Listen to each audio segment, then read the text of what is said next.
সোমবার ভোট গণনা, তাই গণনার প্রাক্কালে শনিবার বিভিন্ন রাজনৈতিক দলের প্রার্থীদের স্ট্রং রুম পরিদর্শন করিয়ে ভোট গণনা সংক্রান্ত নিয়মাবলী সম্পর্কে তাদের সচেতন করলেন মালদা জেলা প্রশাসনিক আধিকারিকরা। এদিনের এই পরিদর্শনে হাজির ছিলেন মালদার জেলা শাসক তথা জেলা নির্বাচনী আধিকারিক রাজেনবীর সিং কাপুর সহ অন্যান্য নির্বাচনী আধিকারিকরা। তারা এদিন মালদা পলিটেকনিকের স্ট্রং রুম পরিদর্শনে যান। পরিদর্শনকালে হবিবপুর, গাজল, রতুয়া, মানিকচক, সুজাপুর, বৈষ্ণবনগর এবং হরিশ্চন্দ্রপুর এই 7টি বিধানসভার প্রার্থীদের ডাকেন। তাদের স্ট্রং রুমের নিরাপত্তা ব্যবস্থা, সিসিটিভির জায়েন্ট স্ক্রিনের মাধ্যমে নজরদারির ব্যবস্থা সহ নানান বিষয় ঘুরিয়ে দেখান। সেই সঙ্গে ভোট গণনার দিন কখন স্ট্রং রুম খুলবে, কটার মধ্যে বিভিন্ন রাজনৈতিক দলের প্রার্থীদের প্রতিনিধিরা গণনা কেন্দ্রে ঢুকবেন, গণনার দিন কি কি ধরনের নিরাপত্তা ব্যবস্থা থাকবে ইত্যাদি নানান বিষয় অবগত করান জেলা প্রশাসনিক আধিকারিকরা। দেখুন, আমাদের আজকে বলা হয়েছিল, মেসেজ করা হয়েছিল, আমাদের আরও সাহেব যিনি আছেন মেসেজ করেছিলেন যে 12:30টার সময় এখানে স্ট্রং রুম এবং কাউন্টিং যে হল হয়েছে সেটা ভিজিট হবে। আমরা এসেছিলাম, ভিজিট করলাম, সঙ্গে আমাদের ডিএম সাহেব ছিলেন। আমরা বিভিন্নভাবে যেটা আমাদের দরকার ছিল সেই প্রশ্নগুলো করেছেন, ওনারা উত্তর দিয়েছেন এবং স্ট্রং রুম ঠিকই আছে আর কি, মনে হচ্ছে সব ঠিকই আছে। আমরা আমাদের স্ট্রং রুমে ভেতরে আমাদের যে যা হলো ইভিএম মেশিন বাইরে থেকে আমরা দেখলাম, সঠিকভাবে আমরা দেখলাম, দেখে তারপর যে কাউন্টিং রুম সেগুলো আমরা পরিদর্শন করলাম, সঠিকভাবে আছে এবং খুব ভালো একটা সুস্থ পরিবেশ দেখলাম আর কি। এসেছিলাম আজকে মালদা পলিটেকনিক কলেজে। প্রথমে হচ্ছে ইলেকশন কমিশন আমাদের চাঁচল সাব ডিভিশনের অ্যাটলিস্ট 4টা যে অ্যাসেম্বলি ছিল বরাবর চাঁচলে সিদ্ধেশ্বরী হাই স্কুলে হতো। Chanchal sub division office and well accounted college আছে, চাঁচল কলেজ, ওখানে হলে ভালো হতো। এখানে আসা থাকা 12টা ক্যান্ডিডেটের মালদাতে শহরে বিটি staff problem. What ever maybe election commission ঘোষণা করেছে we have to follow up the direction.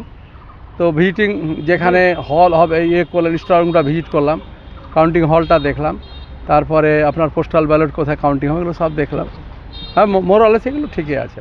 Strong room পরিদর্শনের জন্য আসা হয়েছিল পলিটেকনিক মালদা যে কলেজ আছে সেখানে, ঘুরে দেখা হলো স্ট্রং রুম। আর আমরা সবাই এসেছিলাম, আমাদের বিডিও সাহেব সহ বিরোধী দলের যারা প্রতিনিধি ছিল তারা একসঙ্গে আমরা দেখে আসলাম স্ট্রং রুমে সব ঠিকঠাক আছে কিনা, এবং সব ঠিক আছে। আমাদের রিটার্নিং অফিসার ছিল এবং তৃণমূলের ক্যান্ডিডেট ছিল এবং কংগ্রেসের ক্যান্ডিডেট ছিল, ইন্ডিপেন্ডেন্ট ক্যান্ডিডেট ছিল, আমি বিজেপি থেকে আমি ছিলাম ক্যান্ডিডেট। আমরা সবাই মিলে সেখানে স্টোর রুমটা দিয়ে দেখলাম যে এখনও ওখানে ঠিকঠাকই আছে। আমরা চাইবো যারা জনগণের যে ভোটটা দিয়েছে তাদের স্টোর রুমের মধ্যে আছে ঠিকঠাক যাতে থাকে, আর আমাদের যেটা মানুষের যেটা রায় সেটা সেদিনই প্রমাণ হবে। আজকে আমি স্ট্রং রুমে সমস্ত আমাদের ক্যান্ডিডেট ছিল, সব দলের ক্যান্ডিডেট ছিল। আমি ফার্স্ট টাইম আসলাম, একটু আমি ঘুরে দেখলাম আর কি, সবাই দেখলো কোথায় গণনা হবে, কোথায় কি রাখা আছে, এগুলোই সব দেখা হলো আর সব ঠিকঠাক আছে। ঠিকঠাক বলতে বাইরে থেকে তো সব তালা লক করা আছে, তো সেখানে দেখার কিছু নেই, জাস্ট লক করা আছে এটাই দেখলাম আর কি। আমাদের ডিএম স্যার এবং এসপি স্যাররা ছিলেন, আমাদের আরও সাহেব এর থেকে সেরকম জয়েন্ট বিডিও টিডিও সবাই ছিলেন।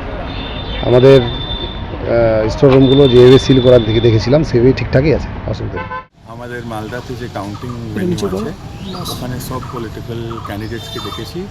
এখানে সবাই আরও আছে, এআরও আছে, সবাই অফিসার আমরা ক্যান্ডিডেটসকে নিয়ে একবার ঘুরবো। এটা আগেও হয়েছে, এটার জন্য আমাদের ক্যান্ডিডেটের মধ্যে একটা খুব কনফিডেন্স বিল্ডিং হচ্ছে। তো ওরা দেখতেই পারে কি আমরা প্রস্তুত আছি এবং ভালো অ্যারেঞ্জমেন্ট করেছি। সব পলিটিক্যাল পার্টিকে বলা হয়েছে কাউন্টিংয়ের দিন কোথায় থেকে এন্ট্রি হবে, কি এক্সিট হবে, আইডি কার্ডের ব্যাপার কেমন হবে, অ্যান্ড যেটা ইনস্ট্রাকশন ছিল শেয়ার করা হয়েছে, ওনাদের ফিডব্যাকটাও নেওয়া হয়েছে। বিদ্যালয়ের প্রধান শিক্ষক যথাসময়ে বিদ্যালয়ে আসলেও অন্যান্য শিক্ষক শিক্ষিকারা প্রায় প্রতিদিনই দেরিতে আসেন। শনিবার এমনই দেরিতে আসার প্রবণতা লক্ষ্য করে বিদ্যালয়ের গেটে তালা মেরে বিক্ষোভ দেখালেন ছাত্রছাত্রীদের অভিভাবকরা। ঘটনাটি ঘটেছে মালদার হবিবপুর চক্রের অধীনস্থ তালপুকুর প্রাথমিক বিদ্যালয়ে। জানা গেছে শনিবার তালপুকুর প্রাথমিক বিদ্যালয়ের ক্ষুদে ছাত্রছাত্রীরা যথাসময়ে বিদ্যালয়ে গেলেও বেলা 11টা পেরিয়ে যাওয়ার পরেও কোনো শিক্ষক শিক্ষিকার বিদ্যালয়ে দেখা মেলেনি। বিদ্যালয় গেটে তালা ঝুলতে থাকা এই পড়ুয়ারা বিদ্যালয় গেটের সামনে দীর্ঘক্ষণ বিদ্যালয় খোলার জন্য অপেক্ষা করতে থাকে। এই দৃশ্য দেখে অভিভাবকদের একাংশ ক্ষোভে ফেটে পড়েন। তারা বিদ্যালয় গেটে তাদের পক্ষ থেকে একটি তালা ঝুলিয়ে দেন এবং ঘটনার প্রতিবাদে সরব হন। আমরা তালা মেরেছি স্কুলে, ছাত্ররা সব বাইরে এসে দাঁড়িয়ে থাকবে রাস্তার সময় বাড়ি। 11টার সময় স্কুল, সেখানে স্যার এসছে 12টার সময়। প্রত্যেক দিনই এরকম হয়, সেন্টারে যদি উনি গেট খুলে ওই জন্য ছাত্রগুলা ঢুকতে পায়, নাহলে প্রত্যেক দিন স্যার 11টার সময়, 11টা, 11:30 সময় আসে। হেডমাস্টার ঠিক টাইমে আসে, হয়তো অফিসের কাজে লেট করে আসে। আজকে লেট করে আসছে, না হেডমাস্টার ঠিক টাইমে আসে। অন্যান্য স্যাররা প্রত্যেক দিন দেরি করে আসে। অভিভাবকদের অভিযোগ, তালপুকুর প্রাথমিক বিদ্যালয়ে এই প্রথম নয়, এর আগেও বহুবার একই ঘটনা ঘটেছে। আজ বেলা 12টা বেজে গেলেও বিদ্যালয়ে কোনো শিক্ষক শিক্ষিকা আসেননি। প্রধান শিক্ষক ব্যাংকিং কাজের জন্য দেরিতে আসার কথা ছিল, কিন্তু বাকি শিক্ষক শিক্ষিকারা কেন আসেননি তা বুঝতে পারছেন না, যার প্রতিবাদে তারা বিদ্যালয় গেটে তালা মেরেছেন। এই অবস্থার তারা বদল চান। যথারীতি স্কুল টাইম 11টার সময় স্কুল এখনো টিচাররা আসেনি, ঠিক আছে, সেই জন্য গ্রামবাসী মিলে স্কুলে তালা দিয়েছে। এইখানে 4 জন টিচার আছে, 1-2 জন কন্টিনিউ আসে, যেরকম হেড টিচার উনি অল টাইম মানে টাইম দেন, কিন্তু বাকি যে টিচারগুলো আছে ওরা কোনোভাবেই কোনো কিছু, বিগত দিনেও আমরা অনেকবার তালা মেরেছি, ওরা শুধরায়নি। রীতিমতো আজকেও আমরা তালা মারতে বাধ্য হয়েছি। এমনকি এটাও খবর পেয়েছি যে আমরা যে উনি এই ভিড় আমাদের যে শুনে স্কুলে তালা মেরেছি শুনে ওনারা পালিয়ে গেছে, নানান অজুহাত দিচ্ছে। কারণ একই টাইমে 2 জন মাস্টার, একজন ম্যাডাম আছেন, একজন স্যার আছে, এক টাইমেই আসে, একসঙ্গেই আসে, অথচ 2 জনেরই একই মানে একজনের বাইক খারাপ হয়েছে শুনলাম, আর একজনের বাড়িতে বোন চলে এসেছে, তার জন্য রিটার্ন চলে যেতে হলো। মানে চাকরি করতে এসে বাড়িটাই মানে আগে হয়ে গেল। চাকরি মানে স্কুলের বাচ্চারা যে বাইরে দাঁড়িয়ে আছে ওদের কাছে সেটার কোনো মূল্য নেই। আমরা চাইছি এদেরকে আমাদের এই স্কুলে না থাকাই ভালো, এদেরকে বাড়িতেই পোস্টিং করে দেন। লিখিত অভিযোগ আমরা জানাবো, গ্রামবাসীর পক্ষ থেকে জানাবো। এই বিষয়ে তালপুকুর প্রাথমিক বিদ্যালয়ের প্রধান শিক্ষক সঞ্জয় সরকারকে ধরা হলে তিনি বলেন তিনি ব্যাংকিং কাজে গিয়েছিলেন, সেই জন্য একজন শিক্ষককে মিড ডে মিলের বাজার করার দায়িত্ব দিয়েছেন এবং বাকি 2 জন শিক্ষক শিক্ষিকাকে যথাসময়ে এসে বিদ্যালয় খোলার কথা বলেছিলেন, কিন্তু হঠাৎ করে তারা কাউকে কিছু না জানিয়ে আজ বিদ্যালয়ে আসেননি। তাই তিনি পুরো বিষয়টি অপর বিদ্যালয় পরিদর্শককে জানিয়েছেন, তিনি প্রয়োজনীয় পদক্ষেপ নেবেন। আমাদের এর আগের মাসে মিড ডে মিলটা চালাচ্ছিল রথিন পদ্মার, এবং সেটা সেদিন শেষ হয়ে গেছে, এবং আজকে থেকে নতুন চার্জে নিয়েছে হচ্ছে সাধারণ সরকার।